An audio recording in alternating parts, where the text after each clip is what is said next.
নমস্কার, সাবনাভিক নিউজ নেটওয়ার্কে আপনাদের স্বাগত। দমদম লোকসভা আসনটি ভারতীয় জনতা পার্টির কাছে বিশেষভাবে উল্লেখযোগ্য, কারণ এই দমদম থেকেই তাদের প্রার্থী তপন শিকদার দুবার সাংসদ হয়েছেন এবং হয়েছিলেন কেন্দ্রীয় মন্ত্রিসভার গুরুত্বপূর্ণ মন্ত্রীও। 2004 সালে তিনি হেরে যান সিপিআইএম এর কাছে, থাকেন দ্বিতীয় স্থানে। অবশ্য তৃণমূলের হাত ছাড়ার পর সেই তপন শিকদারই নেমে যান তৃতীয় স্থানে। 2014 সালেও বিজেপি থাকে তৃতীয় স্থানে।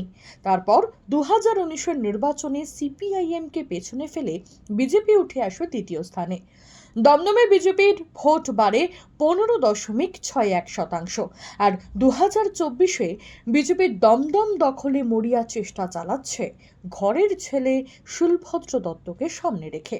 ব্যারাকপুরের প্রাক্তন বিধায়ক, পানিহাটির বাসিন্দা আইনজীবী শুলভদ্র দত্তও প্রধানমন্ত্রীর ছবিকে সামনে রেখে দিন রাত এক করে সারছেন জনসংযোগ।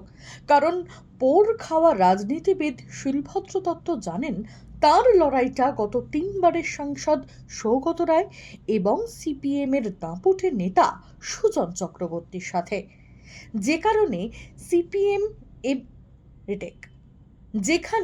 সিপিএম এবং জাতীয় কংগ্রেস আবার জোটবদ্ধ হয়ে লড়াইয়ে নেমেছে এবার। তবে প্রথম দিন থেকেই জয়ের বিষয়ে আত্মবিশ্বাস অটুট শুলভদ্র দত্তের। তিনি জানিয়েছেন মানুষ এবার ভোট দেবে সবকি সাথ সবকা বিকাশ স্লোগানকে সামনে রেখে তৃণমূলের প্রহার প্রমাণ দুর্নীতির বিরুদ্ধে। সব মিলিয়ে দমদমের প্রায় শেষ বেলার প্রচারে এখন টক্কর 3 দলের। তবে শেষ কথা কিন্তু বলবেন গণদেবতারাই, কারণ তারাই 1 জুন ইভিএম এর বোতাম টিপে প্রার্থীদের ভাগ্য নির্ধারণ করবেন। পিয়ালি দত্ত ও মৃত্তিকা সেনগুপ্ত, সাবনাভিক নিউজ।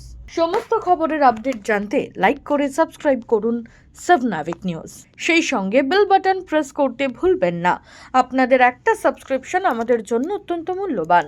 জয় হিন্দ।